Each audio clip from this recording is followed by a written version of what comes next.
Hello, everyone. It being 1 p.m., I am going to call the 6th meeting of the Strategic Priorities and Policy Committee to order. And as always, we will begin by recognizing that the City of London is situated on the traditional lands of the Anishinaabe, the Haudenosaunee, Lenape-Pewak, and Attawandaron peoples. And we honor and respect the history, languages, and culture of the diverse Indigenous people who call this territory home. The City of London is currently home to many First Nations, Métis, and Inuit peoples, and as representatives of the people of the City of London, we are grateful to have the opportunity to work and live in this territory. The City of London is also committed to making every effort to provide alternate formats and communication supports for meetings upon request, and to make a request specific to this meeting, please contact sppc@london.ca or phone 519-661-2489, extension 2425. Colleagues, I'm going to begin by looking for any disclosures of pecuniary interest. Seeing none, we will move along to the consent agenda. I've had a request to have item 2.3 dealt with separately. We will also have a brief staff presentation on 2.3. That is the reconciliation plan. So I'm going to look for a mover for items 2.1 and, oh, Councillor Trussow? I ask that 2.2 is different than the request. Okay, yes, I'd like 2.2 pulled as well, because I have some extended comments about that. Councillor, you can have extended comments without, this is a request for a shareholders meeting? I might want to make an amendment to that. Okay. Okay. All right, well, then we only have 2.1, and the other items will be dealt with after our items for direction. So looking for a mover for 2.1, Councillor Pelosa and Hopkins, thank you. Looking for, we'll look for any questions or comments now. Seeing none, I'll ask the clerk to open the vote.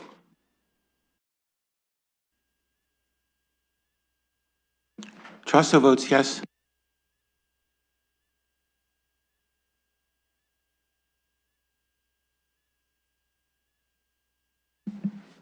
Councillor Van Meerbergen? Oh, yes. Closing the vote, motion carries 14-0. Okay, colleagues, moving on, since 2.2 and 2.3 will be dealt with separately, we will deal with those at the end of items for direction under the deferred matters. We move now to items for direction as we have no scheduled items. Item 4.1 is the London and Middlesex Community Housing Board of Directors request for extension of terms. Looking for a mover and a seconder. Councillor Trussow. I submitted a motion to the clerk. I'm sorry. I submitted a motion to the clerk, which should, I don't know what is, which one you're referring to. Well, my motion was about ending the terms at the end of this council term, December 2026. And I believe is that the motion you're referring to? I did not receive that, Councillor, as the chair, so no, I'm referring to what's in our agenda.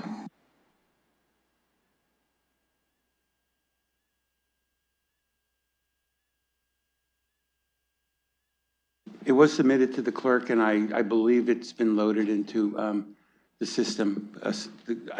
Please correct me if I'm wrong. So it has not been loaded into the system, Councillor. You can put something on the floor now. You can let the staff recommendation come forward and then amend it. But right now, we only have the staff submission from LMCH in the agenda, loaded in eScribe. Recommendation with... No, I corrected myself. I said the LMCH request in eScribe. Right, but there's no motion from them. Could you put on the screen what motion you're referring to? Because we're talking about different things. I did submit this to the clerks this morning.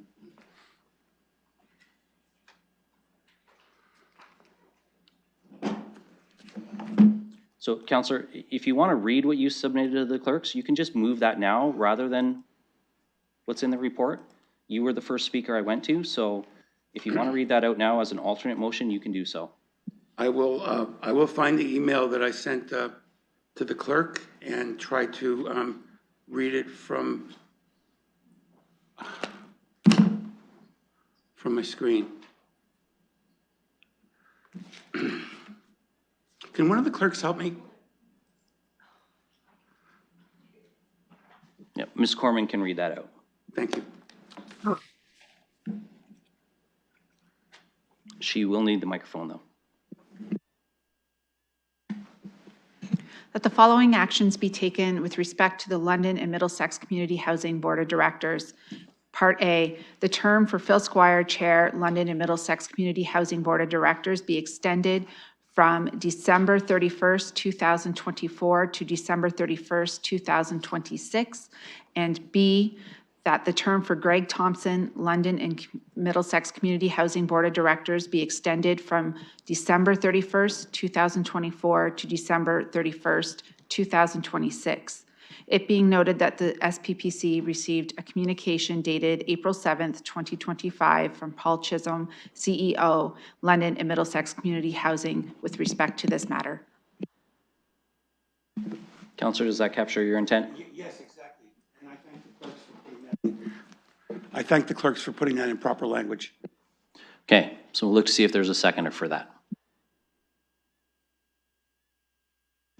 Counselor Ferrer, you wanted to ask a question? Okay, go ahead. Thank you, Chair. I do see the motion on the floor. I did do some thinking. I did do some conversation. So I just want to stop you there for a second. There's not a seconder yet, so if it's a question specific to before you decide whether or not you're going to second it, I'll allow that. If it's more in terms of debate, then we've got to wait till there's a seconder. I wanted to make an amendment to that motion, so I don't know if I can do that to second, or if I can I do that? Well, it has to be seconded before it could be amended. So you could second it and then move an amendment if you wanted. Okay, I'll second it, and then I'll move an amendment. Okay, so it's been seconded. Point of order. Could I get a seconder? Could I see if there's a seconder for my motion? Counselor Ferreira has indicated he will second it, and then in speaking to it, he's going to propose an amendment, is what he was indicating. So as the seconder, I'm going to go to him now to go ahead. Thank you, Chair. The reason, okay, so the amendment that I'd like to propose to this would be to, just for continuity and the fact that I know that we have a lot of, like, strategic planning is going to be coming up at the beginning of the term, but I don't want to be tying in I don't want to be tying council's hands on the next term as well.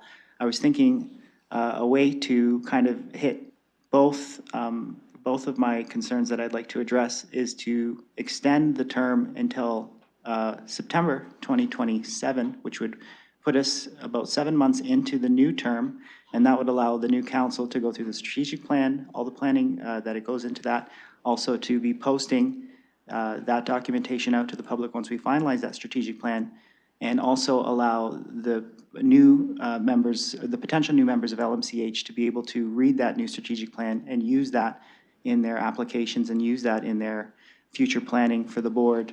So I would like to amend it to bring it to September of 2027. Okay, so we'll see if there's a seconder for that.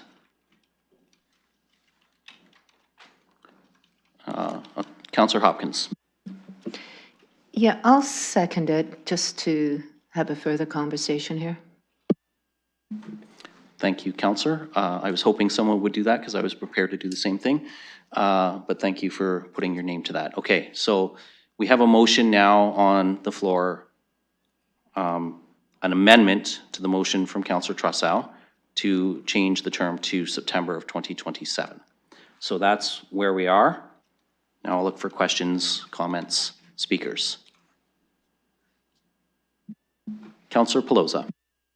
Thank you, Mr. Chair, and hoping through you just for some clarification, as we did see on page 72, that the board did send a letter requesting certain terms of 4 years, just looking to see if this coincides too with what they want. I know they were just saying 4 years, but the September endpoint, just, I know that you're a board member and in the know, so hoping for some information.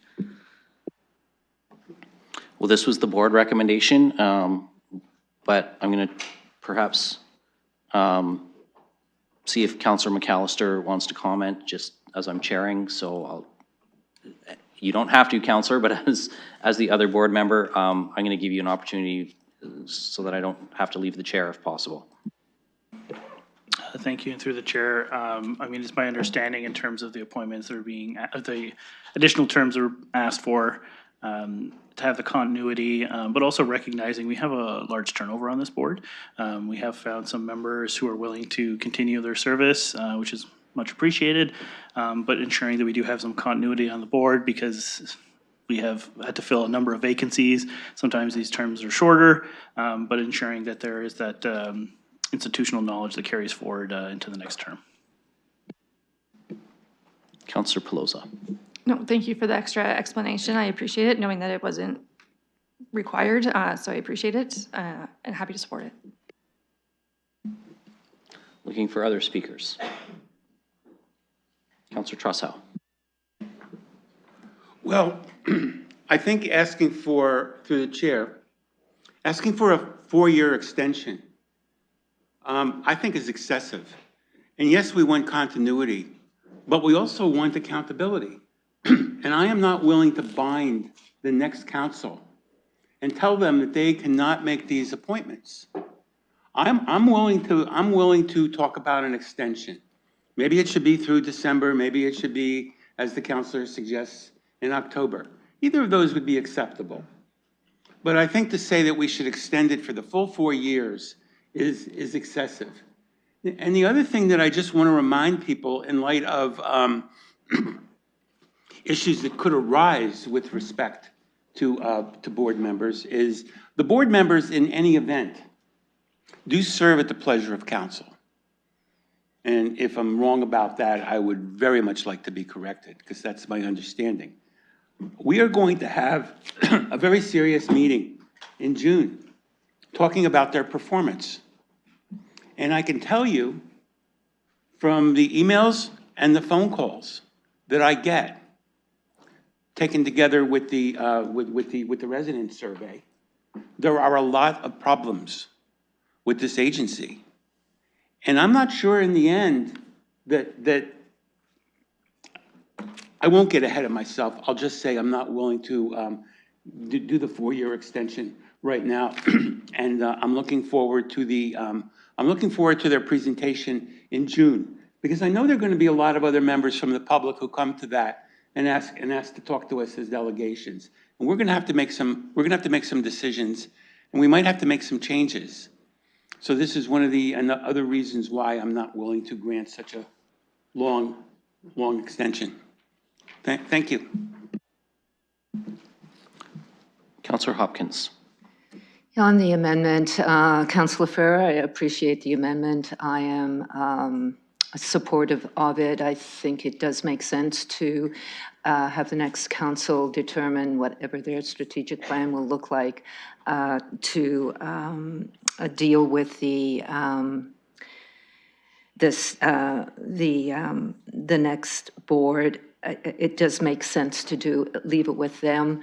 I know in the past, this board has had staggering of 2 years. 2 years has always made sense. There's always opportunities to reapply to boards, but I'll be supportive of the amendment. Others, got Counselor Ferreira, and then I'll look for other speakers. Counselor Ferreira. Thank you, Chair, through you. I'm not willing to also bind the next council for potential 2 years on top of that, which is why I brought this motion forward. I would like to see that continuity of governance, however. So this is just a middle ground that I feel would work. And that middle ground, as you can tell from the date that I kind of struck there, that is so we can get our strategic plan finalized and published, so any potential candidates for the board in that future round would be able to review that and also incorporate that on their initiatives of working on the board or potentially getting on the board. So this is why you see that. I'm just trying to find that reasonable ground from ensuring that we have that continuity piece, ensuring that we have that information piece, also for council itself, because we're going to be busy right at the beginning of the term with a lot of items that are going to be before us right at the beginning. So that is just something that I felt would fit right in that time frame. So it's just, like I said, like a middle ground that I'm hoping to find between the two. My reasons for not wanting to extend the term to the 4 years, but at the same time ensuring that we have that continuity piece. So that's why you see that motion, and that's what I'm hoping for support for.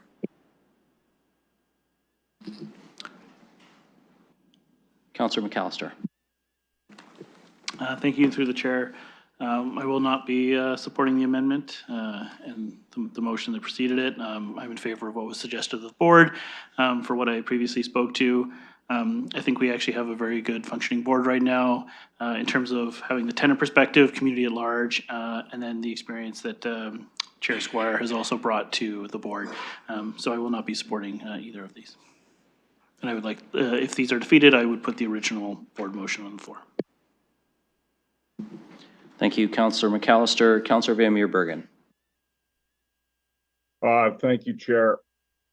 To check with clerks, can this current council bind a future council in a matter such as an appointment?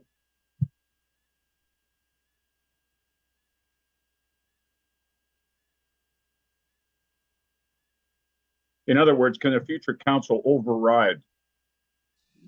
So I can respond to that for you, Councillor, and I've double checked with the clerks. No, we cannot bind a future council.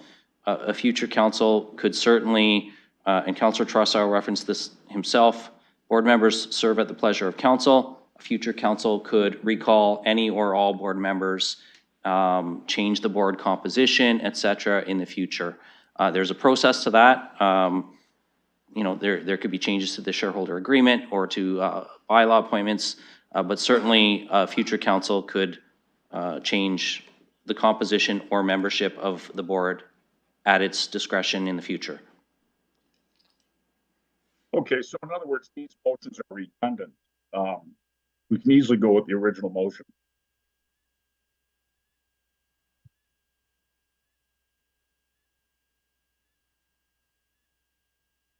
Yeah. I will ask the clerk to read out the submission from LMCH. It was the recommendation from the board, yes.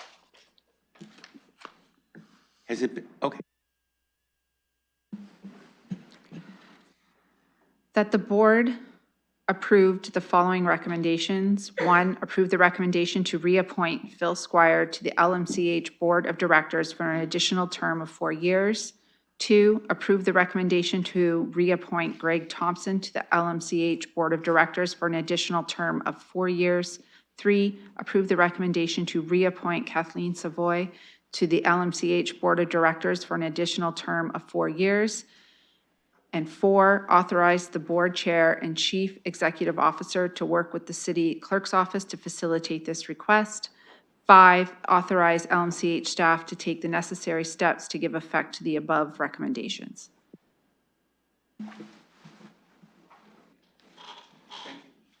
Okay. Looking for other speakers. Councillor Van Meerbergen, are you done? Yeah, I mean, I was just making Okay. the point that these the motion that's on the floor now is redundant. I mean, we go with the original motion, and then the next council is totally free to do what it wants at that point in time. Thank you. Thank you, Councillor. Looking for other speakers. Councillor Trossau. Yes, through the chair and respectfully. I don't think this motion is redundant because this motion is setting what the term is going to be unless it's disturbed later on. So I just think we should be really clear about what we're doing here. Yes, we will be trying to bind the next council. Yes, we will, like in all of our other appointments, have the escape valve of going through the rather difficult and likely unpleasant task of removing a duly appointed board member. I think it's just better for everybody to have reasonable expectations at the beginning. And I think by granting this 4-year extension, I think we're setting a really terrible precedent in terms of giving up our ability to have some level. We cannot get into the weeds of the policies that these boards that we appoint engage with. Our ability to deal with these boards is pretty much limited to two things: the budget and our appointments. And I really do not want to put the incoming counselors in the disadvantage of starting with this board determined for the entire term. Because this is not just staggering. This is a massive increase. So I'm quite happy to go along with what I think is Councilor Ferrera's compromise. I'll be supporting the amendment, but I really take strong issue with the exception, with the suggestion that this is redundant. Thank you. Looking for any other speakers? Councilor McAllister? Thank you. Through the chair, I just want to clarify something, that this is 3 members of the board. If you look on the submission by LMCH, there are a number of vacant positions would still have to be filled, as well as appointing 2 counselors. Recognizing that we did have a number of people start midterm, even later than midterm, we've brought those selections to council for their approval. But we have not had anyone really stay the full term. There's been staggered starts throughout, and I'm sure a number of boards also experienced that. Thank you. Councilor Rahman, can I ask you to take the chair for me, please? Thank you. Go ahead. I have the chair. Thank you. And so I find myself in an odd position here. I supported this at the board, but from a council perspective, I actually think that Councilor Ferreira has raised some excellent points around, and I like the September date far more than December of 2026, because I think that that does provide an opportunity for the incoming council to solidify their strategic plan, to allow applicants to come forward who may see things in the strategic plan that they really want to support at the housing level. So I do see some benefit, and actually for me, it's consistent with a discussion that we started, and I know we're going to receive the governance working group report later in this agenda, but it's also part of the discussion we had at governance working group about perhaps can we look at not having board appointments happen as the first thing an incoming council has to do, and filling 120, 150 spots, but in fact whether perhaps all boards should be extended to some point into mid or even late 2027 to give the incoming council time to get their feet on the ground and focus on the council job first, and then start working on the boards and commissions job.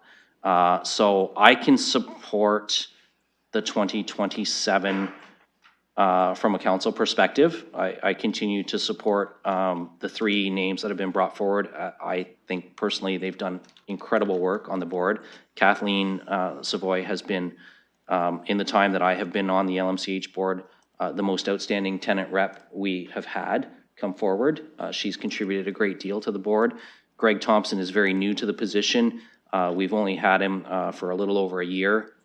Again, an incredible addition to the team, and the institutional knowledge that Mr. Squire brings has been extremely valuable. So I do want to see all 3 of them continue, but I'm also willing to meet partway and say that 2027 September, give the incoming council an opportunity to consider things. And frankly, in the governance working group before the end of this term, I would like to see us consider all boards and commissions move to that sort of model. So I'll support the amended motion, but if it fails, I'll support the original. So that's what I wanted to share. I'm wearing 2 hats. I see the merits in both. I think both have value, and so I'm willing to meet in the middle there. Thank you. Returning the chair to you if no one on the speakers list. Okay, I'll do a last call for other speakers then. Seeing none, I will ask the clerk to open.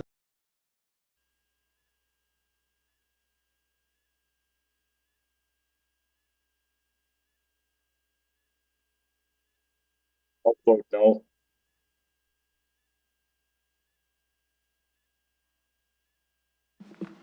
Closing the vote, motion carries 11-3. Thank you, colleagues. That dispenses with item 4.1.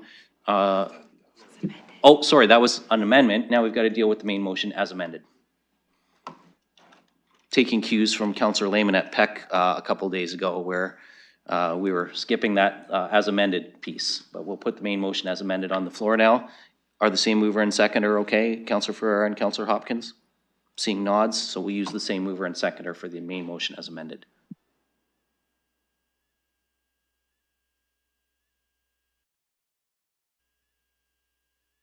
I'll vote yes.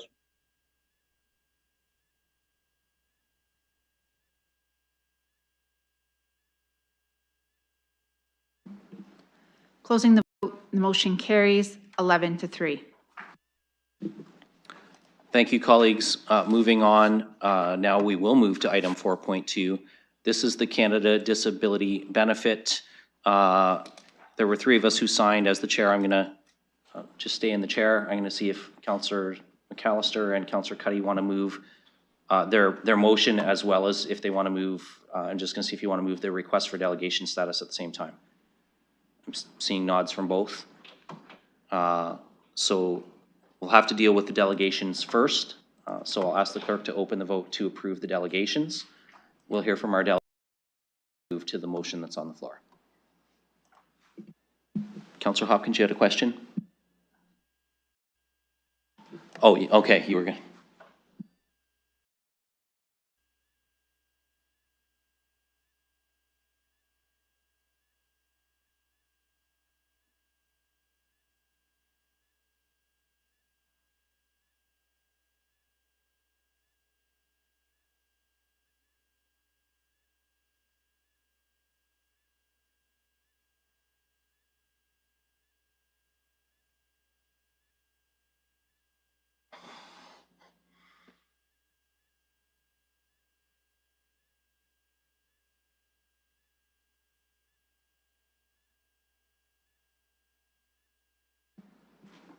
Councillor Van Meerbergen, Councillor Trossow.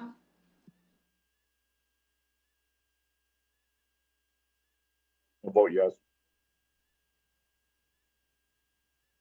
Closing the vote, motion carries 14-0. Thank you, colleagues. So we have requests for delegation from Mr. Salisbury and Mr. Roberts. I believe they're both with us here in the gallery. So Mr. Salisbury, if you'd like to move to one of the microphones, and you have 5 minutes. If you get close to your 5 minutes with about 30 seconds, I'll give you a wave just so you know you're approaching the end of your time.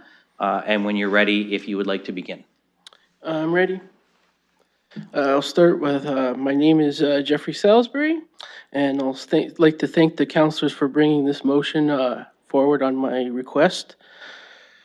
Well, I'd like to say the Ontario government really should be ashamed of themselves for letting people living on ODSP live in legislative poverty. They do this by keeping a ridiculously low cap on the rent part of ODSP, currently capped at $581 a month, when they know full well there's nothing available anywhere in Ontario for $581 a month. Now, Ontario isn't the only one guilty of this. Every province and territory in Canada has disabled people living far below the poverty line. So the federal government stepped in, and in 2021, the Prime Minister announced in his throne speech he would be creating a new federal disability benefit called the Canada Disability Benefit to bring disabled people to the poverty line. After 4 years of waiting for this benefit, it passed, and it will be starting in July. And although the $200 a month doesn't really make good on the promise of bringing people to the poverty line, this $200 is meant to help disabled people, not pad the budgets of the Ontario government. 6 provinces and 1 territory have already agreed that they will not touch this benefit. 1 province, mainly Alberta, says they will take this benefit away from people on disability in Alberta. Doug Ford refuses to answer the question. CTV has asked him the question. He would not go on camera and make any commitments. I've tried to get the answer out of Doug Ford. I've tried to get the answer out of Michael Parsa. Can't get any answers out of either of them. They really should be ashamed of themselves. This money is meant to help disabled people. They should have answered this question a year ago, like the other six provinces in one territory. The line really needs to be drawn here. They're already stealing lots of money from disabled people who receive CPP disability, EI. If you receive any of those benefits, they take every dollar you get from one of those benefits off of your ODSP check. Doug Ford tells you he wants you out there working, but there's no incentive to work because they only let you make $1,000 a month before they start taking money away from you. So where's the incentive for a disabled person to work just to put money back into the province's pocket? It's really ridiculous, and they really should be ashamed of themselves for making disabled people just beg to keep this little $200 that was supposed to benefit them. So I really hope this motion will pass unanimously and that Doug Ford will do the right thing and announce that he will not be clawing this money back from disabled people. Thank you. Thank you, Mr. Salisbury. And Mr. Roberts. Similarly, you've got up to 5 minutes. If you're getting close, I'll give you the wave with about 30 seconds to go. Otherwise, when you're ready to start, please go ahead. Well, I was going to say, unfortunately, with the clawback that we are unsure of that potentially could be happening, unfortunately, I think it's going to drive more people even further into poverty because as it is, we're already funding through other means of social assistance, provincial funding such as CPP, EI, all these things that have been brought forward, yet we're constantly giving out, but we're taking away. To fix what budget? Where are we putting this money? Why are we taking it from people? Unfortunately, families like myself, example, I have 2 disabled children myself, right? That extra $200 could help, keeping a roof over our head, keeping the hydro on, keeping the gas into my home. I think this is disgusting that Doug Ford hasn't come forward with a decision whatsoever. I hope that this passes. Thanks. Thank you, Mr. Roberts. So, councillors, those are our delegates. We also have some communications that can be received as part of the main motion that's on the floor, moved by Councillor McAllister and seconded by Councillor Cuddy.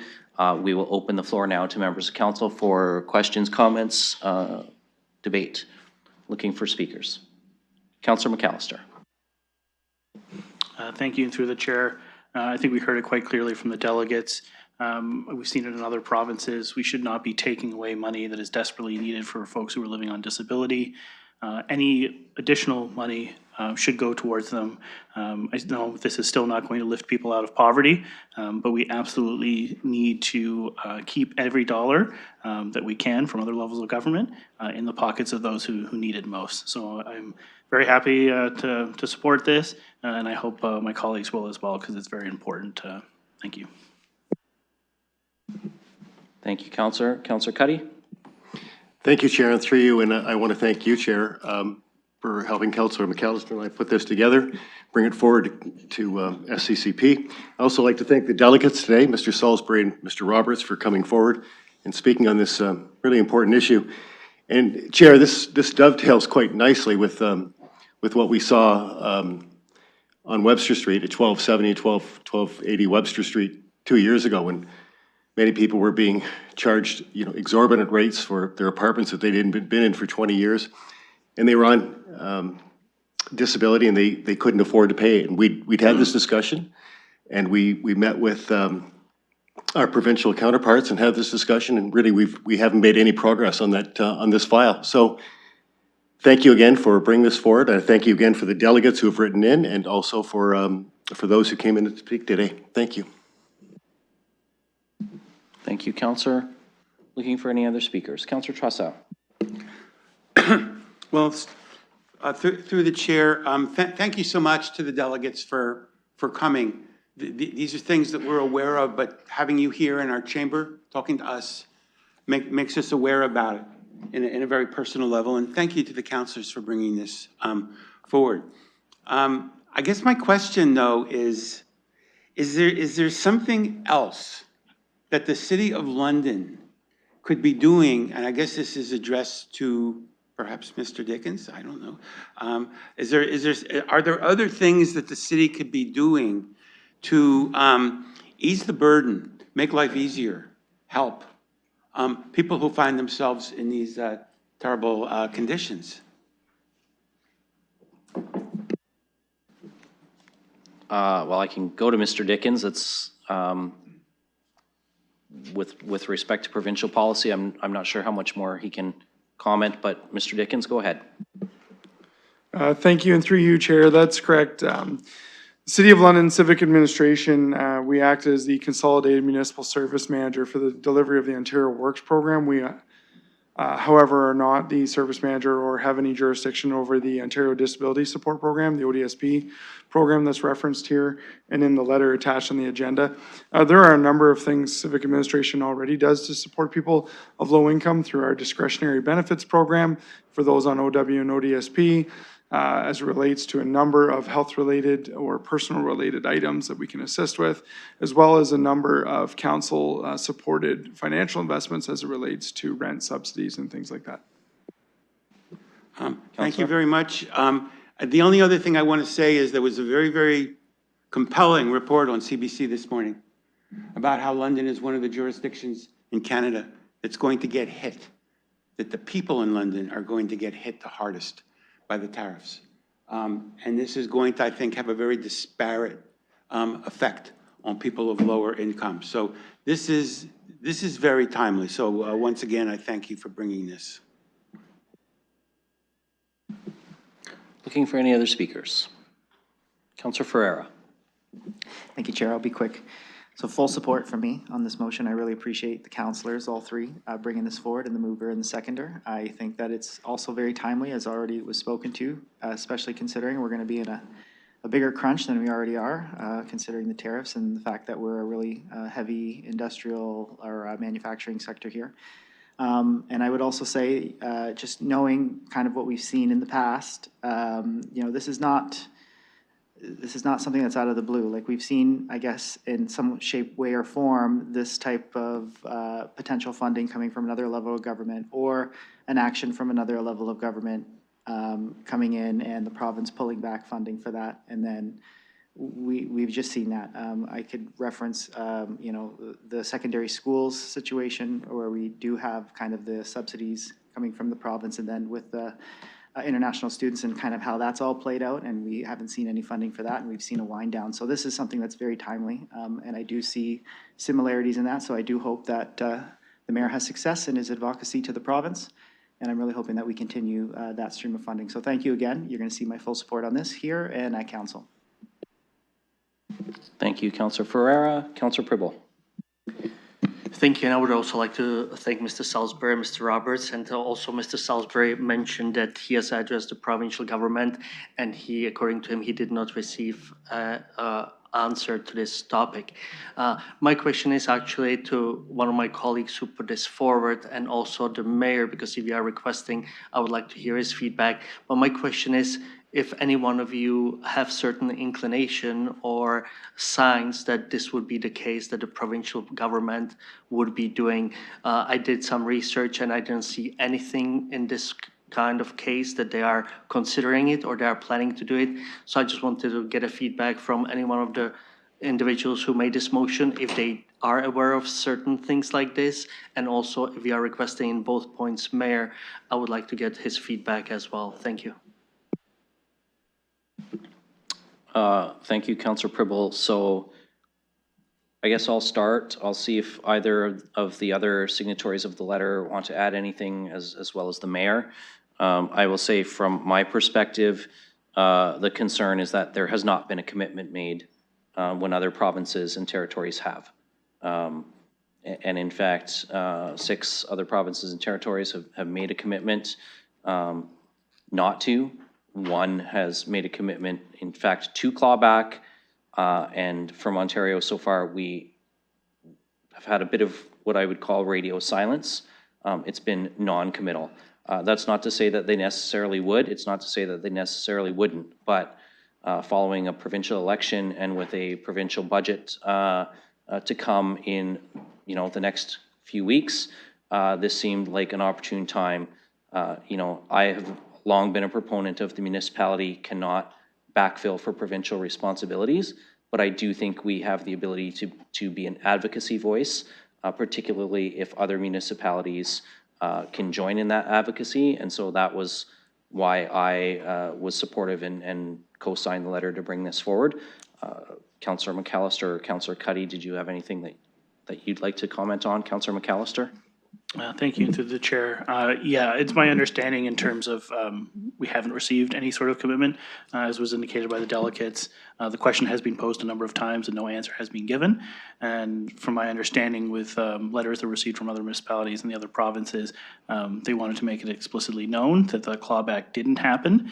And I think it would be appropriate for the government, the provincial government of Ontario to answer one way or the other. I think it's causing a lot of concern, especially among residents in terms of whether they will or not. And then once the precedent was set with Alberta actually saying they would claw it back, I think that's what really triggered a lot of the concern, is that a province has indicated they would go that direction, and so they would like confirmation that they won't. And so I'm again still supportive of this, but I do think not having an answer is speaking volumes and worrying a lot of folks. Councillor Cuddy, anything to add from your perspective? Thank you, Chair, and through you, and to coin your phrase, we've been advocating for this for a number of years. We've spoken with cabinet members and ministers, and I think we've done everything we can on this file to move it forward. But as Councillor McAllister said, other provinces have moved forward on this, and we haven't. And probably with an election behind us, this is a good opportunity to speak with them again and maybe make some progress. Thank you. And I will give the mayor an opportunity through the Ontario Big City Mayors Caucus or through the federal big city mayors, because this is a federal benefit, if there's anything that the mayor wants to add from his perspective. Sure, I'll be brief. I don't have any issues with the directions before us. I don't think that there's going to be a lot of people on the Ontario Big City Mayors who wouldn't agree with the direction going. I would say that it's probably appropriate for Councillor Hopkins, and I don't think we need to add this to the motion, to inquire through AMO whether or not there's any policy that's been passed on this direction through that. But we generally coordinate together, so given other provinces have moved in this direction, I think it's an appropriate ask for clarity for the province of Ontario, and then aligning any sort of advocacy efforts with Ontario Big City Mayors or AMO, which is the most effective way to influence government policy. Thank you, Mayor Morgan. Councillor Pribble, return to you. And thanks to all four of you for the answers. Any other speakers? Seeing none, then I'm going to ask the clerk to open the vote, please.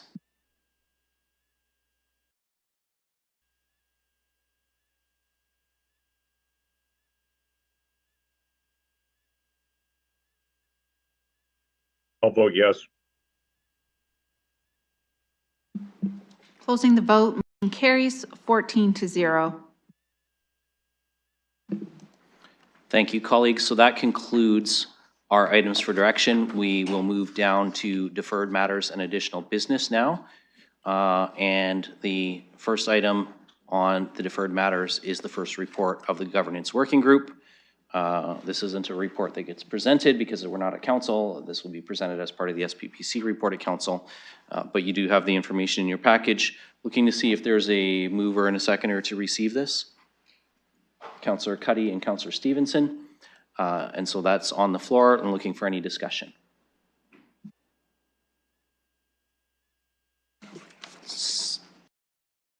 Seeing none, then I will ask the clerk to open the vote.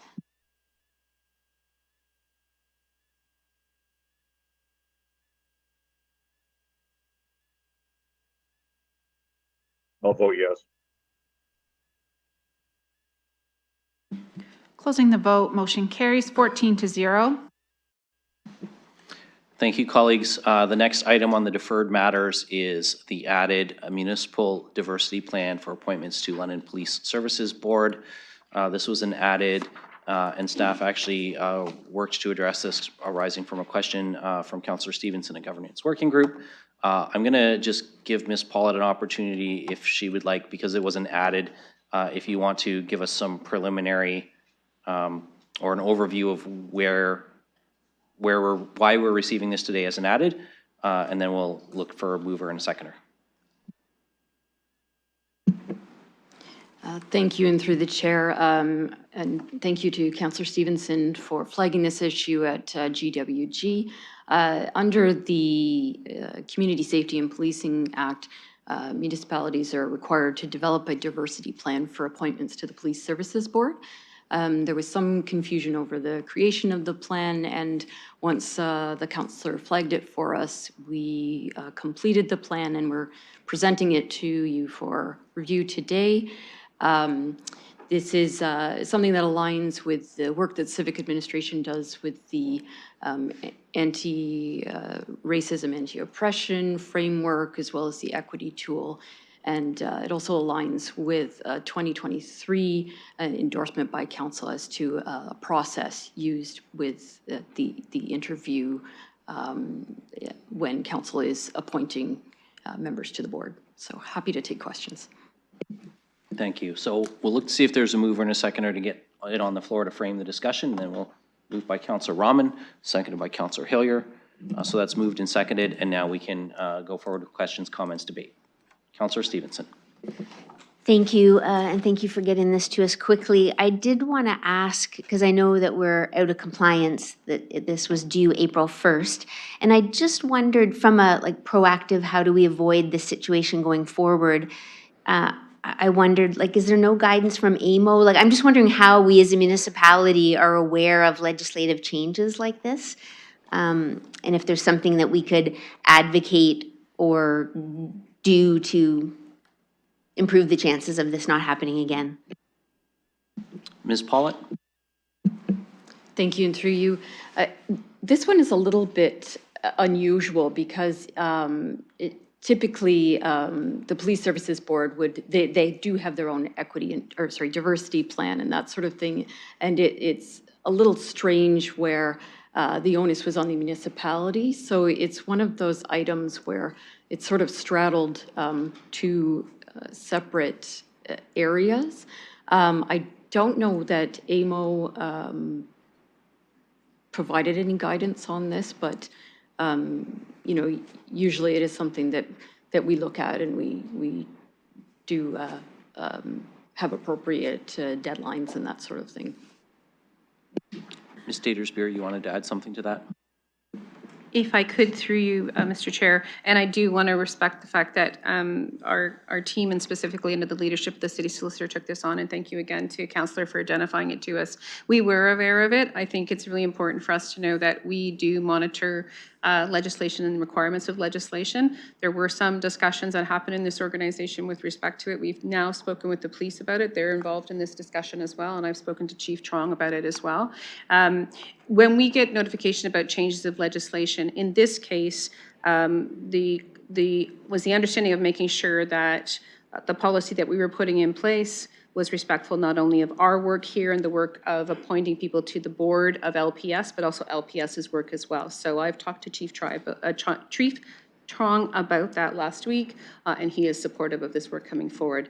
To your point about how to ensure that we always have the legislation in place, that's our job. In this case, we needed to be reminded, and we appreciate you for doing that. Councillor? Yeah, thank you. I appreciate that. It just seems to, even from the province, some communication or something could have been improved there to make sure reminders or something to help out. Okay, thank you. Councillor Rahman. Thank you, and through you. I just had a follow-up question just in terms of our plan and how we'll be putting this out in the community when we go through a time of reappointment or a time of selection. In some other boards, what they've done is that they've actually put in their plan that they will attach it to the posting. And I'm just wondering what we might do to elevate the fact that this plan exists and make sure that people are aware of it.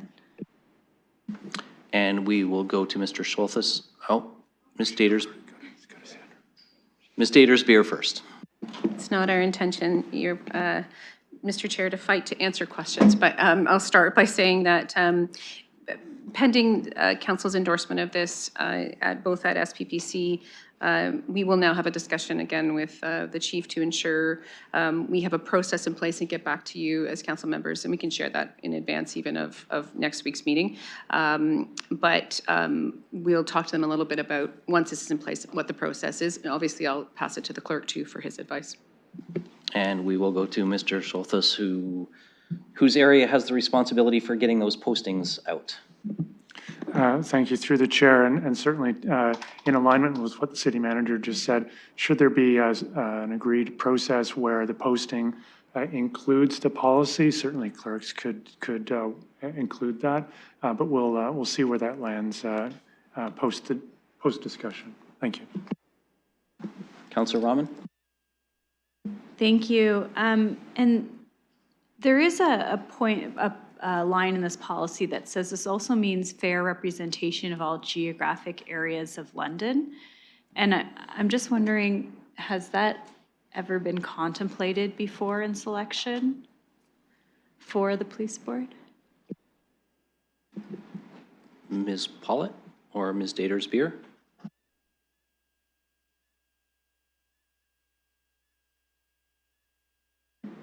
Through you, Chair, in putting forward this proposal is a municipal approach to how we would ensure appointments reflect diversity. And so I think these are best practices ideas and ideas that we want to ensure, as we do anytime we look to appoint people to certain boards, is that the entire community is reflected in the board, similarly to the way that each of you represent a ward. So it allows that. I don't think that we're looking necessarily for the Police Services Board to create ward-type positions like you are, but I think it would be helpful for them to look at making sure that they have a diversity of people, but also people from across the organization and across the city as well. So we have set what we believe to be a broad enough policy, and we're happy to work with LPS to ensure that they implement it in a way that meets the requirements of the Act, recognizing that the Act is specific to their work as well. Councillor? Thank you, and just a follow-up comment. So I will say that I appreciate that the province took the step to create this need for a plan within their process, but personally, I need this to be more than words in the future when we make a selection. And so I'm struggling with how that will be the case just from a policy perspective, because the policy to me speaks more to recruitment and selection. And yes, it will be attached to our package when we make a choice. But one, I think just within the limitation and confines of how many members we have that would actually serve on a police board in our community, we run into the issue of how do we make that then reflective within all these different reflective needs of our community. So I am struggling with this one a little bit in terms of we're going to put in place a policy and a plan, and then how do we actually live up to that when at the time of the next selection, other than what's right now being asked, which is basically to attach it to the selection process when we make that process selection. So I guess I'll comment further when I'll look at it further, I guess, in the future. Thank you, Councillor. Councillor Trossow.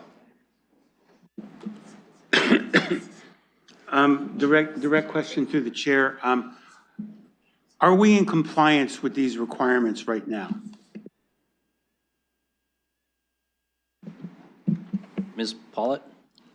Thank you, and through you.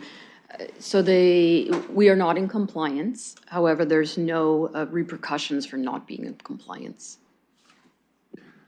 Councillor? Thank you. That was that's what I thought she was going to say, but I needed to confirm that. I think there are, I just, this is my opinion. I think there are repercussions. When this selection process last occurred, we did get a very, very specific letter from a local notable human rights lawyer. So Counselor, sorry, I'm going to stop you there. When the last appointments were made, this requirement was not in force and effect in Ontario. So it was not relevant to the last selection process because it was not yet a requirement. Actually, if you would not cut me off, that's the next thing I was going to say. And I'll just go ... It was pointed out that technically those requirements did not apply because they were not yet in force, although they were legislated and coming into force. What are the options, putting aside what we're technically mandated to do, what options, if any, does this city have to bring us into compliance? Oh, and to bring us into compliance before the beginning of 2027, which is when presumably these appointments would otherwise be revisited.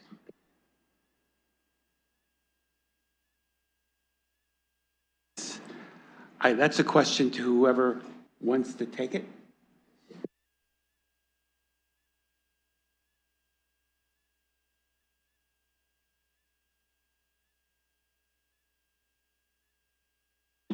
Ms. Pollitt?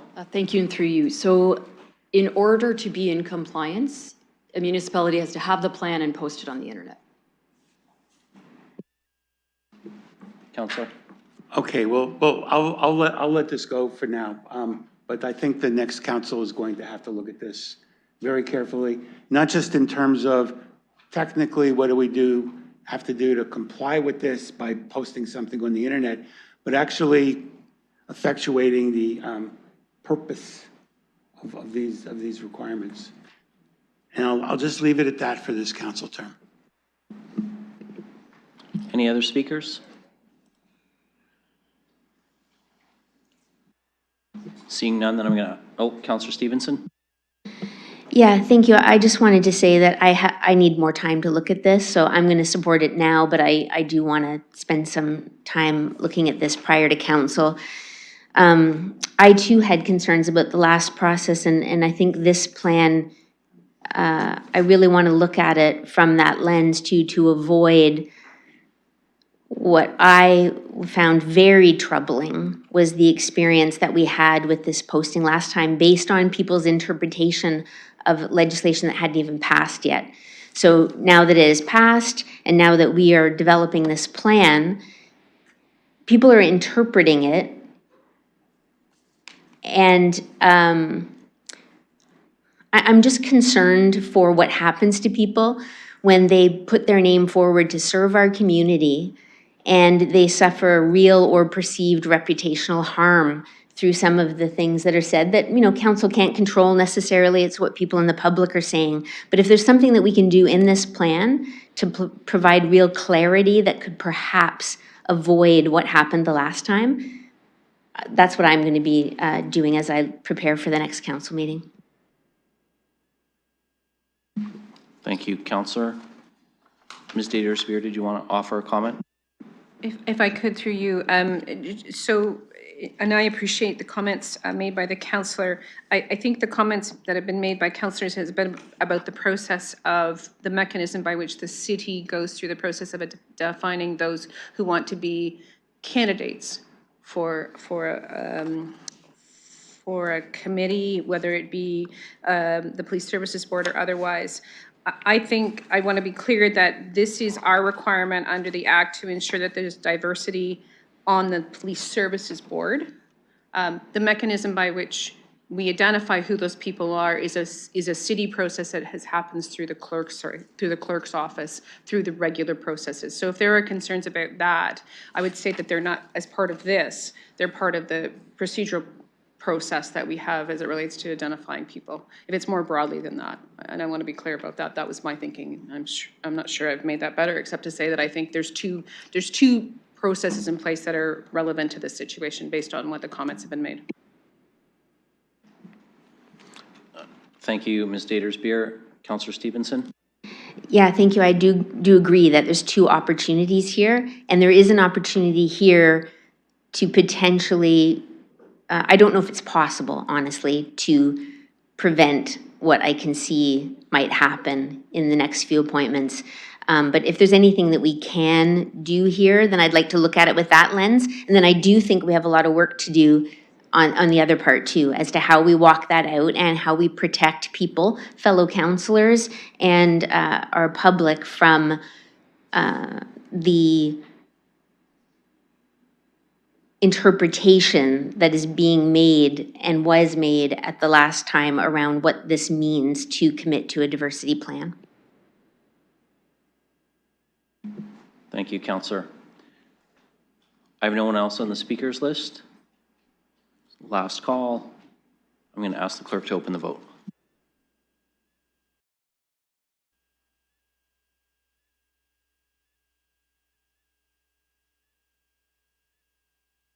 I'll vote yes. Closing the vote, motion carries 14-0. Thank you, colleagues. Now we still have some deferred matters because we deferred some matters for consent. So the next item on the agenda from the consent deferral is the request for shareholders meeting, London Middlesex and Community Housing, to come to us on May 27th. So we'll look to see if there's a mover or a seconder for that, and then we can engage in discussion and debate. Moved by Councillor Cuddy, seconded by Councillor Hillier. So that's on the floor. Councillor McAllister. Just a question. It does say June 17th in the wording. You said May 27th. I just want to confirm the date. Oh, sorry, that's my error. Yes, the June 17th SPPC. Okay, now we'll look for speakers. Councillor Trussa. Yes, and thank you for recognizing me, and through the chair, since I pulled this, I'll ask some questions, and depending on the answers to the questions, I may want to make an amendment. And my first question is, do we have the ability to request that in advance of the meeting, at least in time for our agenda packet, we be provided with certain documents to be identified? And let me be more specific about that. We anticipate receiving an asset management plan from this agency in the next period of time. Are we going to have that in time to read that and digest it and comment on it by the time of the shareholders meeting?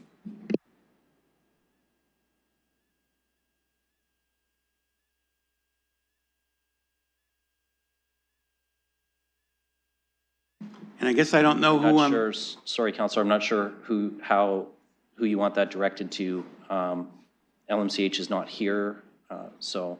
Well, okay, I'm disappointed that they're not here because they have items on the agenda, and I would think that they'd at least make themselves available. If Mr. Chisholm is not here, able to talk to us, maybe one of the members of the board or a member of our staff could help us with that. And again, I think the asset management plan is something that we plan on getting. Is there an estimated time of arrival? Because I'd really like to have that in time for this meeting. So, Councillor, I will say as a board member, the board has not approved the annual report yet to come to council. That would be in our next board meeting cycle at LMCH. So I don't think either Councillor McAllister or I, and Councillor McAllister can speak for himself, but not having seen the annual report from our own staff at LMCH at the board level, I don't think we can speak to what's coming forward June 17th, 6 weeks from now. Thank you. If I wanted to amend this motion to include a request to the agency to provide us with this document in advance of the meeting, would that be an appropriate amendment?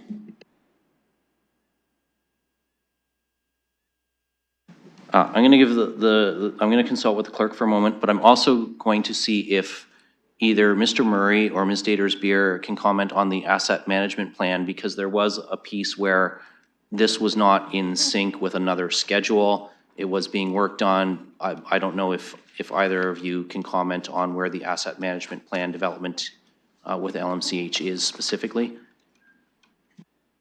But I'll go to either one of you if you wish to comment. Thank you, through you.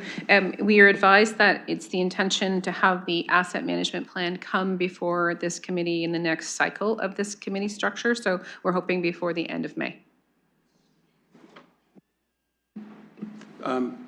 Thank you. I don't need to proceed with what I was just asking in light of that very, very clear answer. My other question, and maybe this would lead to an amendment. My sense is from talking to people in the community that there are going to be a number of people who want to attend this meeting and who want to seek delegation status. And I think it would be important for us to go out of our way to encourage residents of London Middlesex housing to do this. And I know that when the clerks get a lot of delegation requests and requests for added agenda items, it does create additional work. Is there any value for us to say we're going to have a public participation meeting at this meeting prior to the shareholders meeting so we can give people the opportunity to come here and talk to us? Would a motion to that effect be in order or necessary, or is that something we could just do, or if I could get some guidance? So, Councillor, in consultation with the clerk, an AGM shareholders report could receive delegates. It's not a public participation meeting. That would not be in order. And I would encourage you to consider that there are something in the range of 3,000 households in the LMCH portfolio, including residents in Middlesex County. And so probably best that if you wish to encourage people to participate, that you ask them to make submissions in writing in advance so that councillors can read them, recognizing that we will only get a snapshot of those who choose to write in out of the 3,000 or so households we have. Yes, and I think that can happen through the normal process. And I know when my office receives a good volume of letters of distress and concern, and I will advise people who contact me to consider sending in something for this meeting. So I think at this point I'm going to forego making any motion. So I think since I had potential motions in my mind, I felt it was appropriate to flag this at the beginning of the meeting. And I'm sorry for adding any delay to this. And I think we're all anxious to get on to the next item. So that's pretty much all I have. Thank you. Thank you, Councillor. And I'll just add to that comment that, of course, like all of our boards, agencies, and commissions, the monthly board meetings of LMCH are open to the public. That includes members of council who wish to attend as guests and you know, as observers, take in a board meeting. I think that there's a great value for people to see in terms of the progress that is being made in repairs, in energy efficiency upgrades, in those sorts of things. Those are regular reports to our board each month. And so those who are interested, I would encourage you to consider making time to attend one of those board meetings and get the information firsthand. Certainly, and if there's interest in specific topics, I suspect that both Councillor McAllister and myself, again, don't want to speak for him or offer up extra work for him, but if there's specific items of interest that you'd like to see the monthly update from the board, of course, those minutes are public, so I'm sure we'd be happy to forward those to you. And with no one else on the speakers list, I will ask the clerk to open the vote.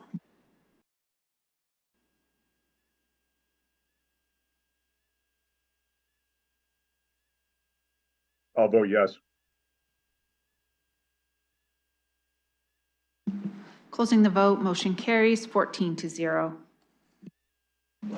Thank you, colleagues. So that brings us to our final deferred item from the consent agenda, and that is the Reconciliation Action Plan.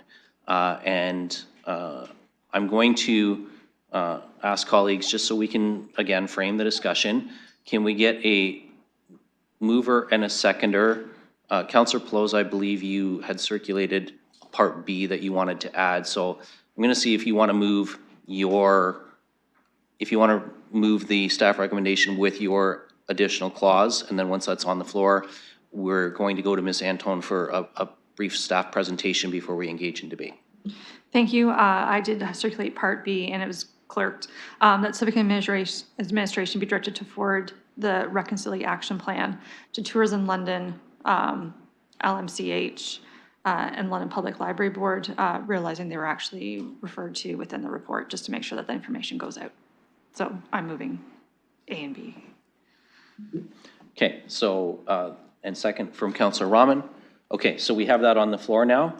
Ms. Antone, thank you, first of all, for all the work that you've put into this action plan for us. I'm going to go to you to give us a bit of a brief, high-level overview of the work, and then we'll proceed with any questions for you and into debate. So if you'd like to start when you're ready, go ahead. Thank you, Chair. So Goliswa Guega Jijas Neon Getso Kualini Wagitalo Onida Agani Wagohunjo. The City of London sits on the traditional territory of the Anishinaabe, Haudenosaunee, and Lenape. This year marks a significant milestone, 10 years since the Truth and Reconciliation Commission's calls to action were released. Indigenous peoples are often viewed as equity denied, yet they are vital, active contributors to the cultural, social, and economic life of our city.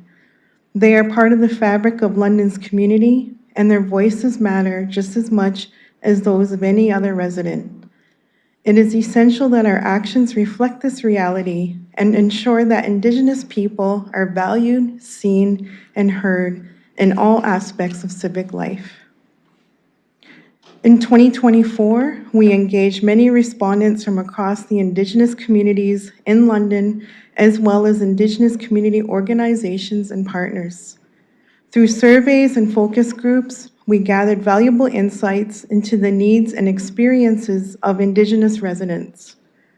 From this engagement, 4 central themes emerged that reflect the priorities and aspirations of the Indigenous community. The 4 themes were services and strategic planning, civic engagement and leadership, First Nations relations, and partnerships. This plan is not a standalone initiative. It is a citywide commitment embedded within our strategic plans. We have developed a 10-year phased plan that is realistic and sustainable and adaptable, ensuring that we are prepared to respond to evolving community needs. The good news is that these initiatives are built into our current budgets and priorities. By integrating reconciliation work into the heart of the city's ongoing efforts, we ensure that this is not a temporary project, but a long-term transformation. This plan is a living document which will remain open to updates and adjustments as the needs of the community evolve and as a new budget cycle begins. Indigenous partners will continue to be at the forefront of every phase of implementation, ensuring that we remain accountable and responsive to their concerns. This plan reflects the voice of our Indigenous community and aligns with our strategic objectives. It is a comprehensive, thoughtful approach to reconciliation that will make a lasting, positive difference in our city. Reconciliation work is about healing relationships and creating a future that is more just and equitable for all. It's not about fleeting political movements. It's about unlearning the harmful beliefs and systems that have shaped our society, such as the doctrine of discovery, which has historically justified the disposition and marginalization of Indigenous people. These entrenched ideas have influenced policies that have negatively impacted Indigenous communities for centuries and into today. Now we must confront them, unlearn them, and work toward a society that values all people equally and without bias. Indigenous people are an integral part of the city. We have been here since time immemorial, and our voices and contributions are just as critical to the future of the city as those of any other community member. Our work today and the work you are helping to advance is for the residential school survivors, for the generations of Indigenous people who have been erased or ignored, and for the future we all build together. I want to take a moment to thank our incredible civic administration, my colleagues, and the amazing, resilient Indigenous community for their dedication and collaboration in bringing this action plan to life. This work is possible because of your perseverance, vision, and commitment. May the leadership of the City of London be blessed for your unwavering support for this important work. It is through these actions that we are reminded of the legacy of those who came before us, especially the many residential school children who never made it home to their families. That was not that long ago. This work is for them and for our future generations to come. We are committed to walking this path alongside Indigenous partners, and together we can build a stronger, more inclusive London for generations to come. Yawanko Miigwech, Anushik, thank you. Miigwech, Ms. Antone. We will go now to members of council for questions, comments on the motion that's on the floor. So I will start my speakers list. Councillor Trossow? Do you need a seconder for the motion, or has that happened? That has happened. Okay. Councillor Pelosa has moved and Councillor Rahman has seconded. Great. So I have one question and an observation. My observation is easy because I've already shared that with all of you. I did have a concern, but when you say that this is a living document, it's going to be open to revision from time to time, that takes care of my concern.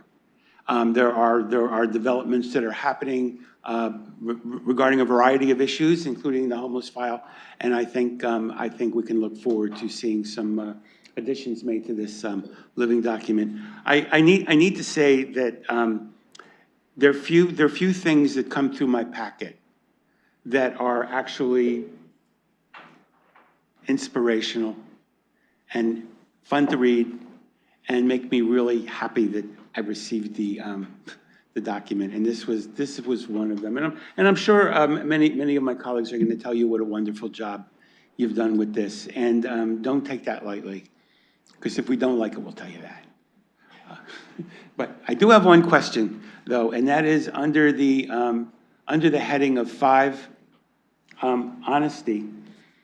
The last sentence says, ensuring meaningful consultation with Indigenous communities regarding land use and resource management decisions. And I was very happy to see that, because I think that is one of the overall requirements of Indigenous Aboriginal law broadly construed. And I was happy to see that in there. And I'm just wondering, maybe somebody in planning can help me with this. How is this going to be implemented? I don't think we're in compliance with this now.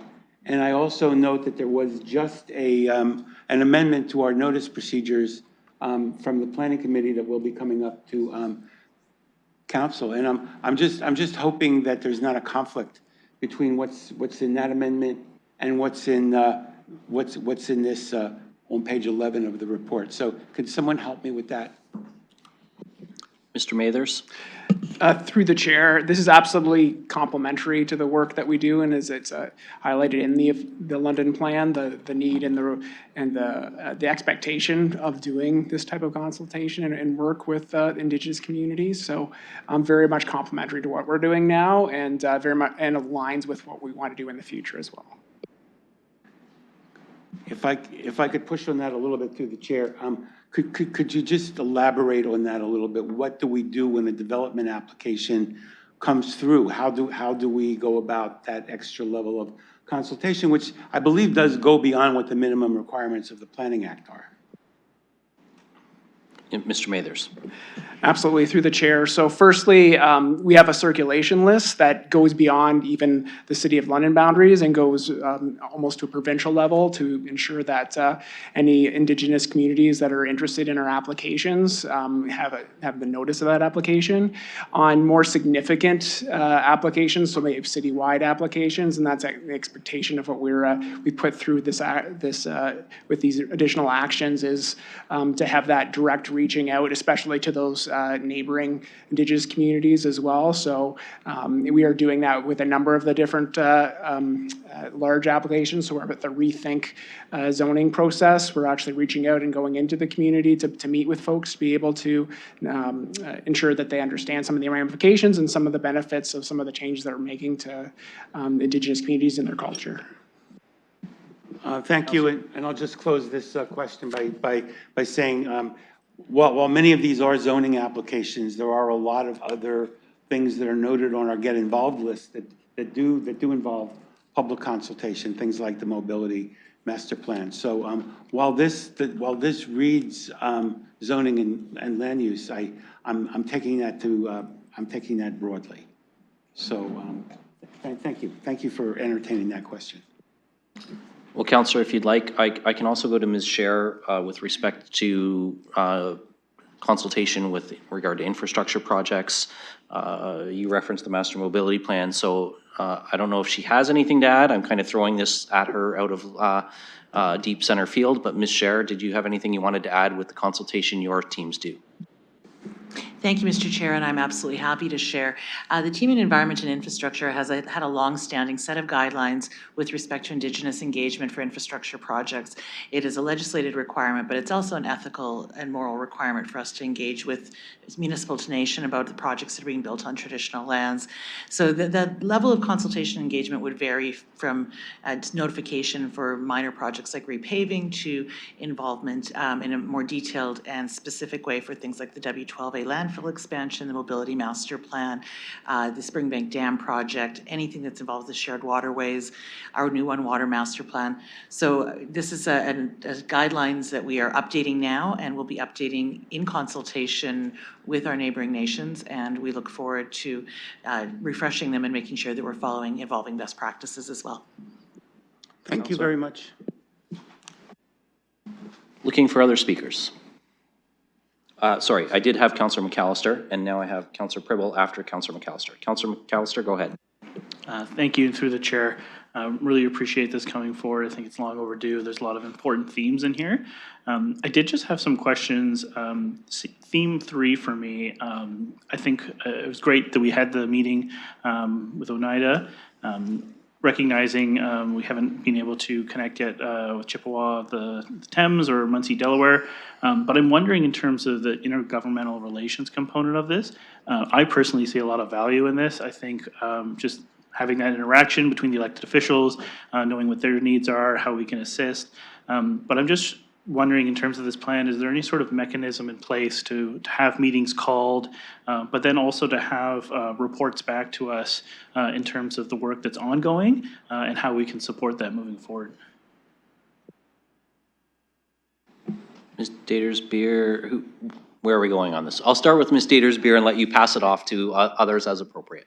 Thank you, Chair. And I certainly appreciate the question. I think it speaks to the fact that there are many ways and many opportunities for engagement between our civic administration and, more broadly, organizations that we are associated with to engage with our 3 local First Nations, with our urban Indigenous agencies, and with other groups as well. And so I think the suggestion about the mechanisms by which we share that information with council is, I think, a very valid one. And whether that happens through our government relations department, it happens through the work that Ms. Antone does through our ARO department, or it happens more broadly in terms of political engagements as well. It's good advice. We'll take it back and we'll figure out a way and mechanism by which we share more information. It's kind of broadly as part of that big discussion we've been having about how best to communicate with council members on everything that happens. Councillor? Thank you, through you, and appreciate the answer. Where I was thinking more of this is, I mean, we have a lot of work that goes on, but trying to get input from the Indigenous community, whether these are things that can be forwarded to the councils for them to review. So we get reports back from our neighboring councils in terms of work that may impact the Indigenous community. Obviously, planning is one that has been identified, but even ensuring that they have input, say, on things like economic development, wastewater management. There's a number of issues where I think it would be invaluable to get Indigenous insight, and I'm just wondering if there is any sort of way we could have commentary input into our reporting. Mrs. Antone? Thank you, Chair. Yes, this work has started, and we're continuing with our engagement and continuing with our plans on what this working together looks like. And yeah, we're doing it. Councillor? Okay, thank you. And through the chair, yeah, just my final thought. As I said earlier, I think there's a lot of value in terms of interaction between the neighboring First Nation councils and ourselves. And so I would really appreciate any opportunity where we can have that interaction. I think it was a great first step meeting with Oneida, and I'd love to see that with the other ones surrounding us. I think elected officials having those conversations is also important. I appreciate civic administration already does that, but I think having more of those meetings between elected officials is very important, and we need more of that. Thanks. Councillor Pribble, and then Mayor Morgan. Thank you, and thank you as well for the report. And I really enjoyed the 7 grandfather teachings. The one, the 6, which is the bravery. And I have employed in my business in the past Indigenous people, and that was I would say, honestly, the number one thing they were mentioning: entrepreneurship and business opportunities, which I was really happy to see this.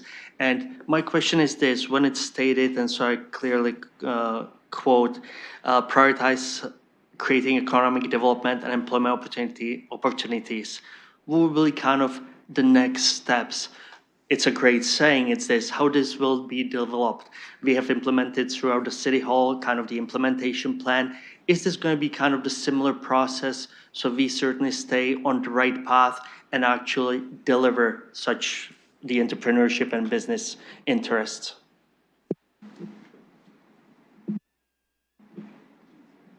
Anyone in the front row wants to take that? Well, I saw nods back and forth between all three of you, so go ahead. Through you, Chair. To answer that question, I know there's lots of opportunities to look at economic development, and given our current relationship with the 3 nations, but also looking at how do we build through our economic development office, and seeing, even when it comes to job opportunities to people services, to look at how do we create kind of a welcoming space for more opportunities. So we're beginning early steps towards it, but we will continue towards having more opportunities. Councillor Pribble. Thank you, and through the chair, follow up. So there will be, again, this is the first step, first stage, but there will be a program plan developed.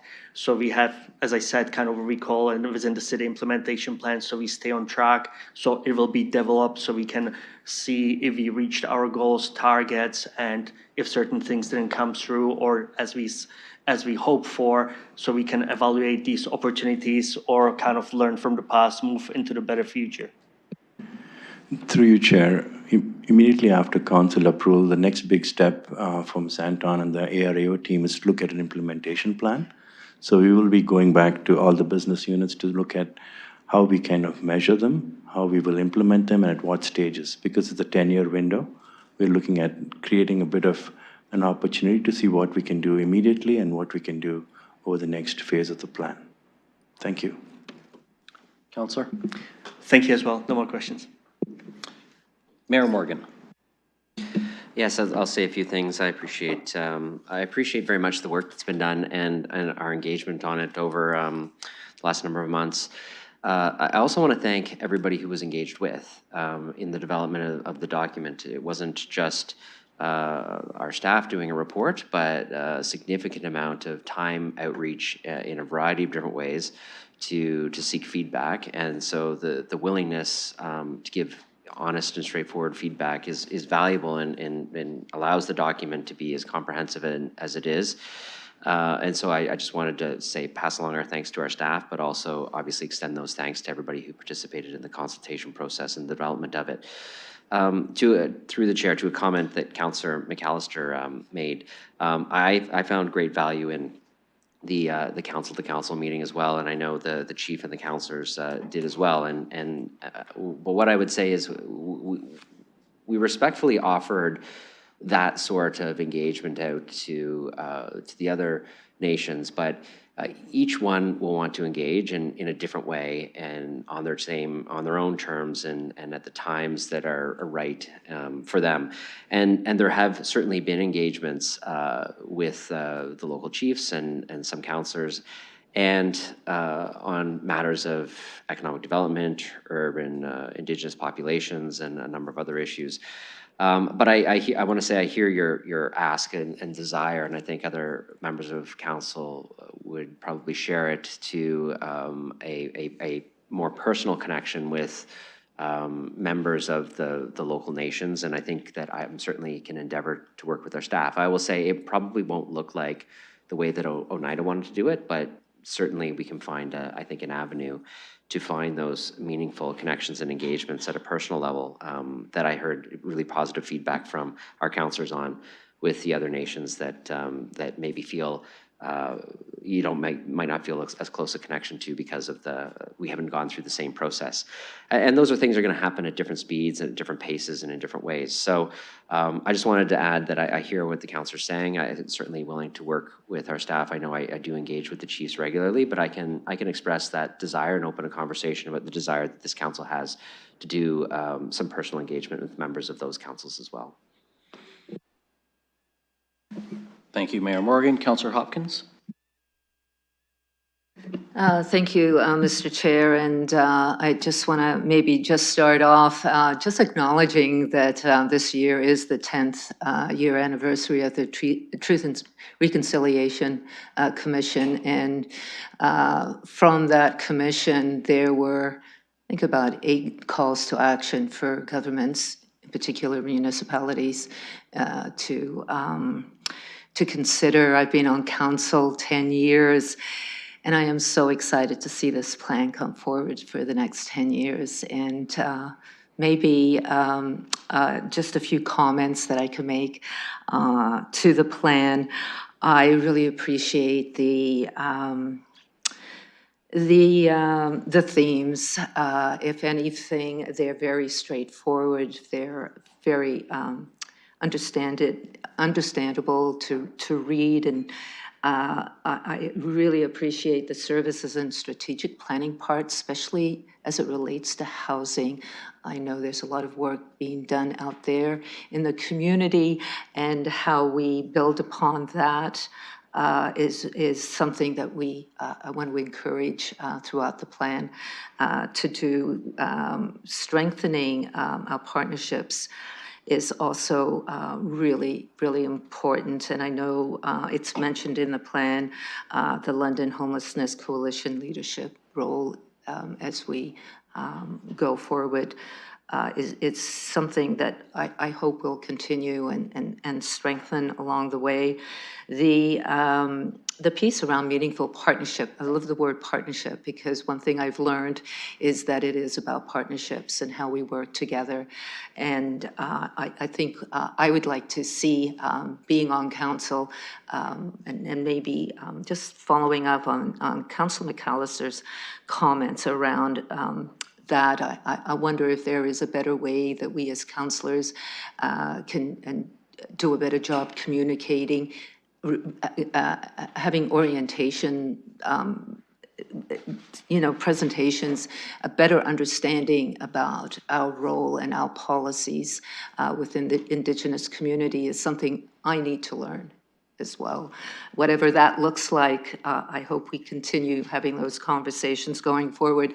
I was at an AMO board meeting not too long ago, and we had an Indigenous presentation, and from that presentation, I came away really understanding that that Indigenous lens complements our policies, and it's just sort of seeing things in a different way, and we need to hear and learn and listen to each other as we go forward. I do want to thank.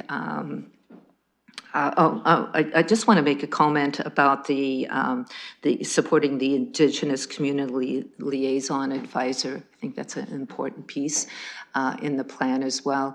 Liz Antone, George Antone is here. I want to thank you for the work that you've done. I know it's been, I think, something that you've sort of labored with and put a lot of work into it, and as well as the city manager's office and the work and the division there, how everyone comes together and works, and I really want to keep that positivity going, and because I know there is a lot of work that goes into that, and then sharing that information back to us is important. So many thanks, not only to city staff, but the mayor made a really good point about the community engagement piece and the stakeholders. It is that partnership and that work, and it does take time, and I understand that, but really pleased that it's here with us today. So thank you. Councillor Pelosa. Thank you, Mr. Chair. Peugeot Segoli. Thank you for this report. I have a couple of technical questions, and then I'll go into just general comments. On page 6, it just says the plan will be reviewed in full every 2 years with the progress report shared with community and council, including new actions to ensure progress over the life of the plan. Realizing this plan is a decade, looking to see if it's council can expect a report every 2 years. Like, I know it's going to be reviewed in full every 2 years, but is there like an annual snapshot update we'll get along the way? Like, when will we see you again to know about how we're moving forward with these initiatives? Ms. Daters-Beer, Ms. Antone, who would like that one? Thank you, Chair. Yes, that will be addressed, I guess, as we go in with our implementation and looking at any changes or anything that we need to add or do with the plan. I would be happy to provide a report on a yearly basis. And I know that on year 2 is when we're looking at providing a more fulsome report as well. So we'd be happy to provide updates. Councillor? Oh, sorry, Ms. Daters-Beer. Thank you, and we really appreciate SPP's indulgence to allow us all to speak on this issue. We're passionate about it, so thank you for that. I think the other opportunity for us is also to do this through a report back on the strat plan. This is clearly entrenched in council strat plan, so that opportunity exists. As Ms. Antone says, as we work through the implementation process, our intention is to do a report back in every 2 years. We may find that that is more than enough, or maybe too much, or not enough, and I think with your indulgence, we'll use some flexibility in that regard as well. Thank you for that, Mr. Chair, and to staff, just realizing it was a long time coming, a lot of work to do, and happy to have that flexibility as we go forward and see how those conversations progress. Question through you to staff, realizing as well within the report, it talks about, I'm on page 36, strategy 1.5, section C, development and implementation of outreach programs for Indigenous businesses as the city does procurement. Realizing that in February, the discussions in chambers was around tariffs and buy local, buy Canadian, just making sure that it's clear that I don't believe our intention was to ever exclude any local First Nations from having economic opportunities within the city.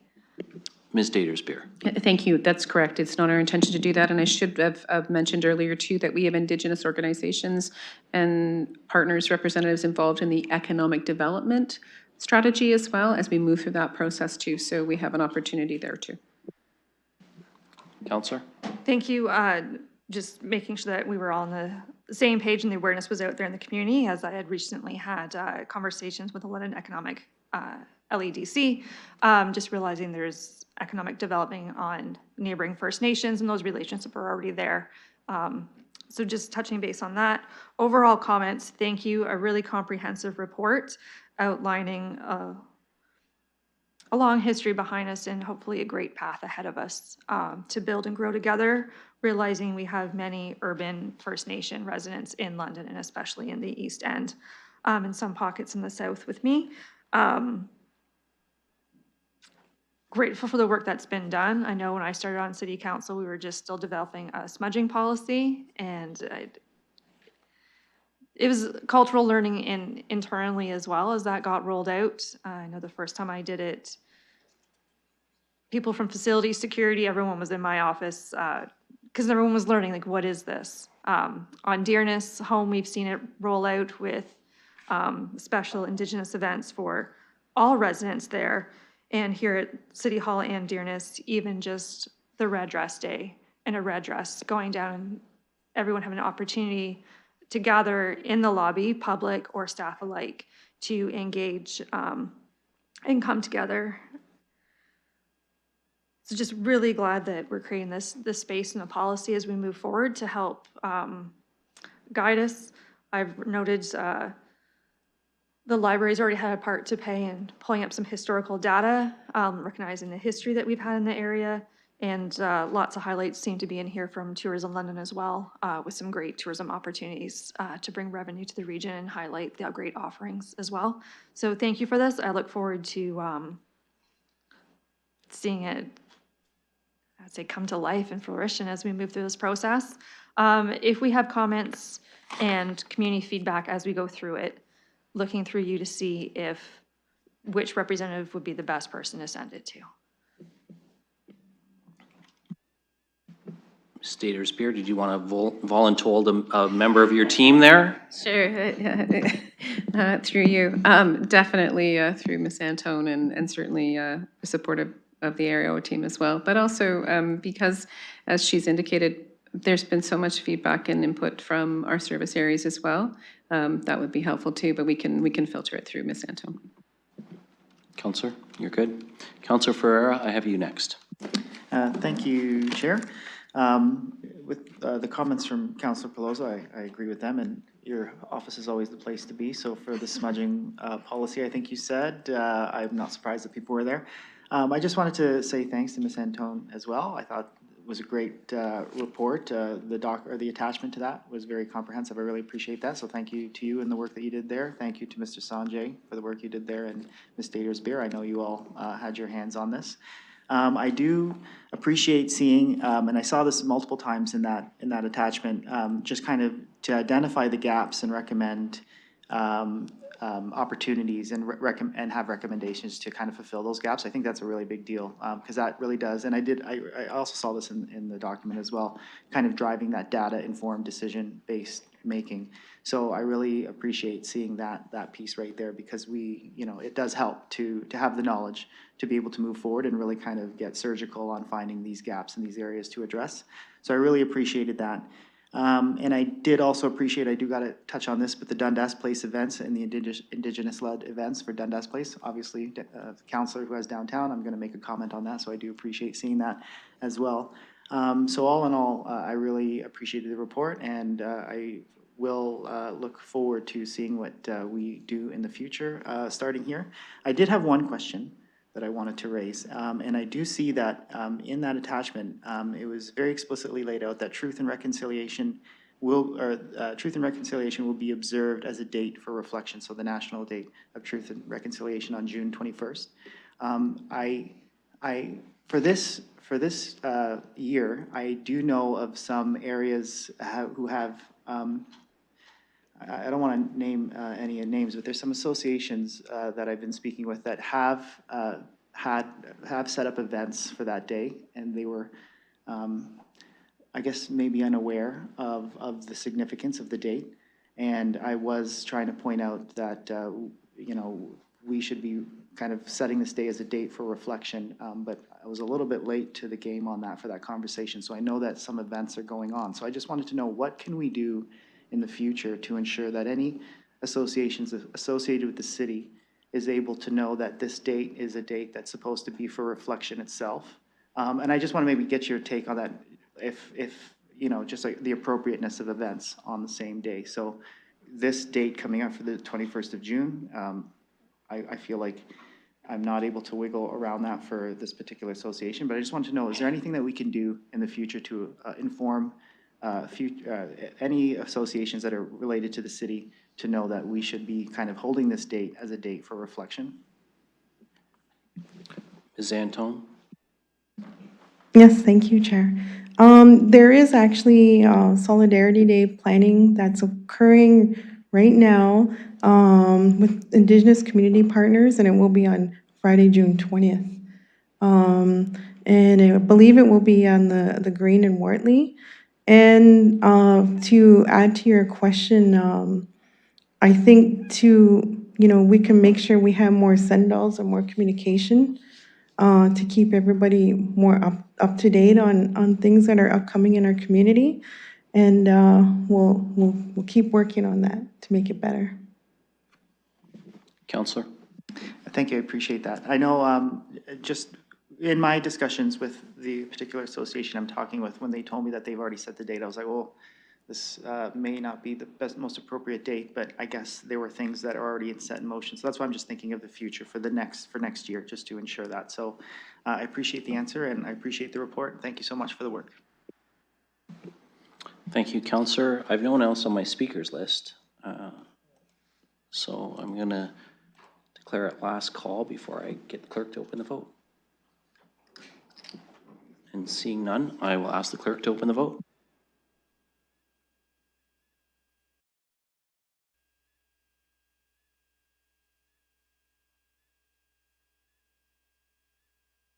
I'll vote yes.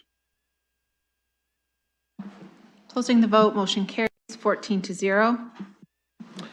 Thank you, colleagues. We have 2 items to deal with in confidential session, so I'm going to look for a motion to go in camera, moved by Councilors Ferreira and Hillier. I will ask the clerk to open the vote. Tressa votes yes. I'll vote yes.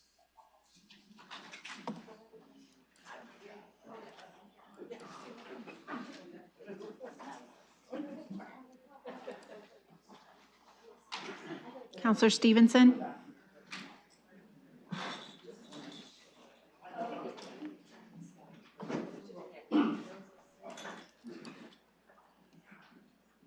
Closing the vote, motion carries 14-0. Recording in progress. We just need to get the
Okay, our streams are back up.